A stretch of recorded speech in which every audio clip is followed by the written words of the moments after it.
Episode 4, OMG, of Antioxidants and Health. This one is all about This one is all about glutathione peroxidase and glutathione reductase, so your glutathione enzyme antioxidant system. The episode literally that I filmed like 11 seconds ago was all about superoxide dismutase. So see that episode first because it's going to set you up with everything you need to know to better understand the glutathione system. Let's get started. Part 1, what is glutathione? This is literally glutathione. It is a tripeptide and it functions as an antioxidant enzyme. You can see it's made up of the amino acid glutamate, cysteine, and glycine. And this cysteine residue has a key sulfur group right here. This sulfur atom is essential to glutathione's function as an antioxidant, and you'll see why in just a second. So what this molecule is right now is GSH, glutathione reduced. And it's GSH because the sulfur is bonded to a hydrogen atom. So because it's bonded to a hydrogen atom, it's reduced. Just like how you have NAD plus and NADH.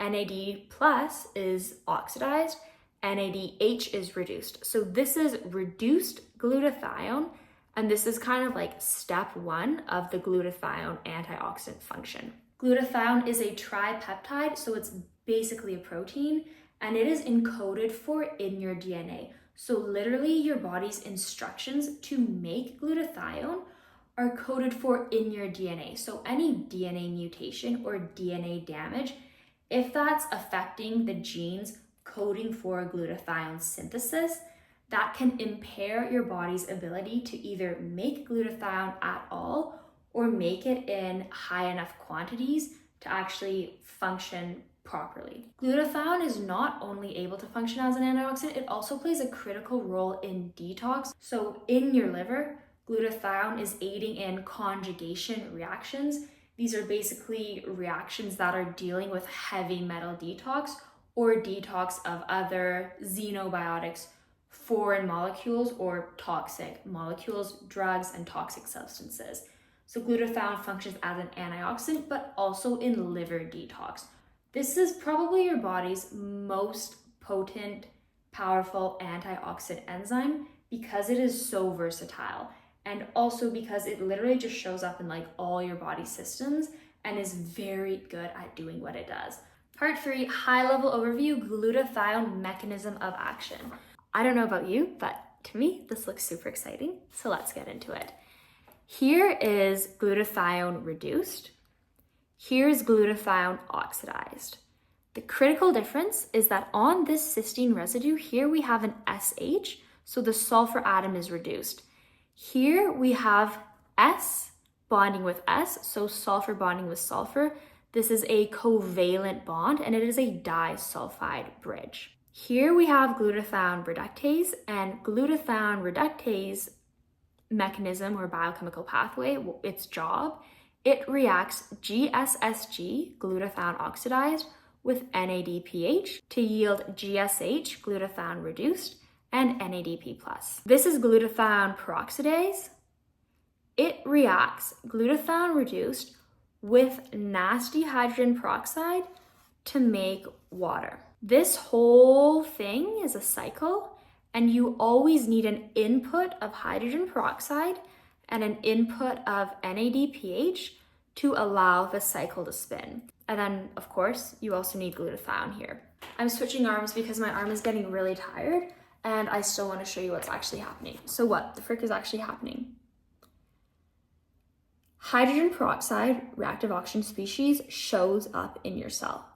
Glutathione peroxidase binds hydrogen peroxide inside of its enzyme's active site, and it uses this reduced glutathione, GSH, to neutralize, deal with this hydrogen peroxide. So glutathione peroxidase takes this hydrogen group and it messes around with hydrogen peroxide, gives it this additional hydrogen group, and then it spits out water.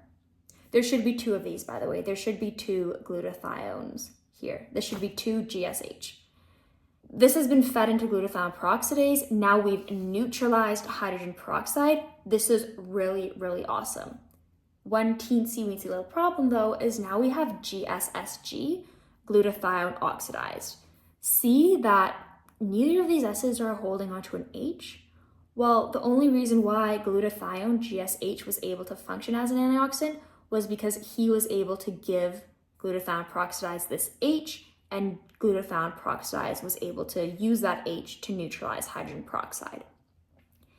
Now we have oxidized GSSG. There is no H. So over here, we need to restore glutathione's antioxidant function. Glutathione reductase, it's a reductase, so it's a reducing enzyme. Glutathione reductase grabs onto NADPH and it uses that H from this molecule to break this disulfide bridge, break this covalent bond, and spit out reduced glutathione, useful antioxidant version of glutathione. It's also now just spitting out NADP+, and your cell can do literally like so many things with this. So this is not really a problem. This is totally fine. So how can we actually biohack this system? Let's start with glutathione peroxidase. Glutathione peroxidase has selenium, a mineral, in its active site.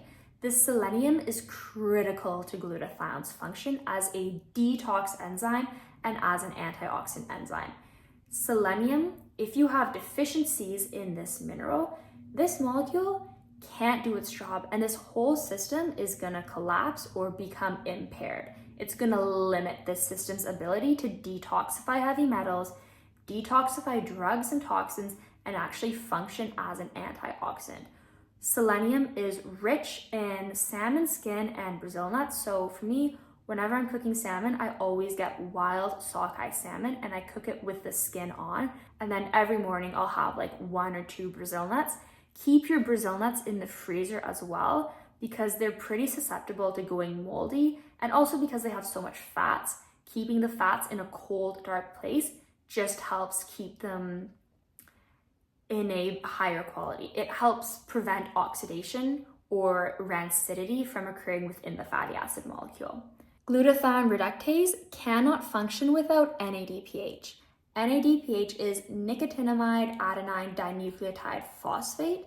The N part, the nicotinamide part, is a derivative of the B vitamin niacin, and then the phosphate, that just comes from the mineral phosphorus. Your body will not be able to make enough NADPH or NADH if it is low in B vitamins or low in phosphorus. And NADH and NADPH are found in a bunch of metabolic reactions.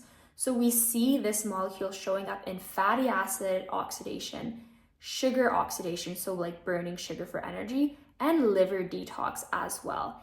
If levels of NADH and NADPH drop too low, you're gonna start to see glucose oxidation, fatty acid oxidation, and liver detox or alcohol detox reactions kind of become impaired or slowed down because they're all competing for this NADH. So deficiencies in B vitamins can impair metabolic function, and they can also impair your body's ability to detox alcohol in the liver. Glutathione reductase also uses riboflavin, another B vitamin, as a coenzyme. So niacin, riboflavin, both B vitamins, both very important to glutathione reductase function. Lastly, see that glutathione is a tripeptide, so it's made up of glutamate, cysteine, and glycine. And this sulfur atom, like we just learned, is essential to this enzyme's function. Eating sulfur-rich vegetables, so cruciferous vegetables, broccoli, kale, cabbage, Brussels sprouts, these are all helping your body improve glutathione's function, and they are increasing its antioxidant capacity because these are all sources of the sulfur atom, and your body can use that sulfur atom to make the amino acid cysteine. Glycine, this is super abundant in collagen peptides. So I supplement with collagen peptides. I'm an affiliate with Organica, and I use their chocolate collagen protein powder.